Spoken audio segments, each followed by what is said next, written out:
നമസ്കാരം മലയാളി വാർത്തയിലേക്ക് സ്വാഗതം. തൃശൂർ എങ്ങനെ സുരേഷ് ഗോപി എടുത്തുവോ അതുപോലെ തിരുവനന്തപുരവും ഇങ്ങെടുക്കുന്നു. സംസ്ഥാന സർക്കാരിനെ കുറ്റപ്പെടുത്താതെ. ആശ സ്കീം കേന്ദ്രത്തിൻ്റെതാണെന്നും അതിൽ തീരുമാനമെടുക്കേണ്ടവർ എടുക്കുമെന്നും സുരേഷ് ഗോപി ആശമാർക്ക് ഉറപ്പ് നൽകിയിരുന്നു. പലരും സംസ്ഥാനത്ത് വിമർശിക്കാത്തതിനാൽ സുരേഷ് ഗോപിയെ വിമർശിച്ചിരുന്നു. എന്നാൽ സുരേഷ് ഗോപി തന്റെ ലക്ഷ്യം നിർവഹിച്ചു. കേന്ദ്ര ആരോഗ്യമന്ത്രി നേരിൽ കണ്ട് സംസാരിച്ചു.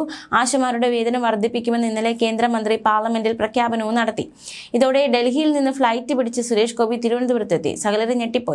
ആശാ വർക്കർമാരുടെ വേതനം വർദ്ധിപ്പിക്കുമെന്ന് ഉറപ്പ് സെക്രട്ടേറിയറ്റിന് മുന്നിൽ സമരപ്പന്തലെത്തി പ്രഖ്യാപിച്ച് കേന്ദ്രമന്ത്രി സുരേഷ് ഗോപി. ആശാ വർക്കർമാരുടെ പ്രശ്നം കേന്ദ്ര സർക്കാരിന്റെ മുന്നിലെത്തിക്കുമെന്ന് സമരപ്പന്തലെത്തി ഉറപ്പ് നൽകിയായിരുന്നു സുരേഷ് ഗോപി ഡൽഹിക്ക് പോയത്. അതുകൊണ്ട് തന്നെ വേതന വർധന എന്ന കേന്ദ്ര ആരോഗ്യമന്ത്രിയുടെ പാർലമെന്റിലെ പ്രഖ്യാപനം തന്റെ ഉറപ്പിന്റെ ഫലമെന്ന് അവകാശപ്പെടുകയാണ് സുരേഷ് ഗോപി.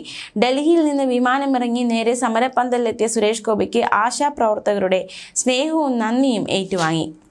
പലരും കൂപ്പുകൈകളോടെ നിന്നു. കേന്ദ്രം ചെയ്യേണ്ടതെല്ലാം ചെയ്തു കഴിഞ്ഞെന്ന നിലപാടും കേന്ദ്രമന്ത്രി പ്രഖ്യാപിച്ചു. കേരളം അത് തരുന്നില്ലെങ്കിൽ വകമാറ്റിയോ എന്ന് അന്വേഷിക്കണമെന്ന ആരോപണവും. എന്നാൽ കേന്ദ്രവാദം വീണ്ടും സംസ്ഥാനം നിഷേധിച്ചു. 2023-2024 സാമ്പത്തിക വർഷത്തിലെ പണം കേന്ദ്രം തടഞ്ഞുവെന്ന് ആവർത്തിച്ച വീണ ജോർജ് തെളിവായി യൂട്ടിലിറ്റി സർട്ടിഫിക്കറ്റും ലെജിസ്ലേറ്റീവ് അസംബ്ലിയിൽ വെച്ചു. ആരോഗ്യരംഗത്തെ കേന്ദ്രാവിഷ്കൃത പദ്ധതികളിൽ കഴിഞ്ഞ സാമ്പത്തിക വർഷത്തിൽ കേരളത്തിന് തരാനുള്ള മുഴുവൻ തുകയും അനുവദിച്ചു എന്ന തരത്തിലുള്ള പ്രസ്താവന വസ്തുതകൾക്ക് നിരക്കുന്നതല്ല. ക്രോ ബ്രാൻഡിങ്ങിന്റെ പേരിൽ തടഞ്ഞുവെച്ച കഴിഞ്ഞ സാമ്പത്തിക വർഷത്തെ ക്യാഷ് ഗ്രാന്റിൽ ₹1 പോലും കേന്ദ്രം നൽകിയിട്ടില്ല.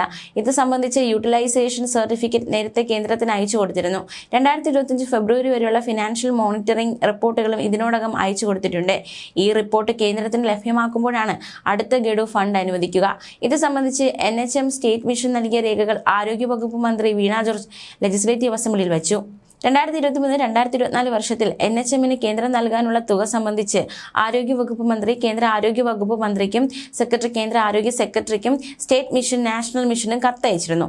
ഇതിനുള്ള മറുപടികളിലും കേന്ദ്രം കേരളത്തിന് 2023-2024 വർഷത്തിൽ കേന്ദ്രവിഹിതം നൽകാനുണ്ട് എന്നത് വ്യക്തമാണ്.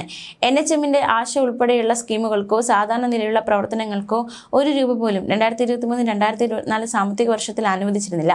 ആകെ കേന്ദ്രം തരാനുള്ള 826.02 കോടിയിൽ ഇൻഫ്രാസ്ട്രക്ചർ മെയിൻ്റനൻസിനും കൈൻഡ് ഗ്രാന്റിനും വേണ്ടിയുള്ള 189.15 കോടി മാത്രമാണ് അനുവദിച്ചത്. എന്നാൽ ആശമാരുടെ ഇൻസെന്റീവ് ഉൾപ്പെടെ ബാക്കി 636.88 കോടി അനുവദിച്ചിട്ടില്ല.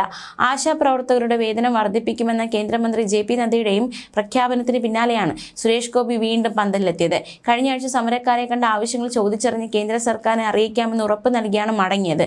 അതാണ് ഇപ്പോൾ നടന്നത്. ഇതോടെ സുരേഷ് ഗോപി വീണ്ടും താരമായിരിക്കുകയാണ്. ന്യൂസ് ഡെസ്ക് മലയാളി വാർത്ത.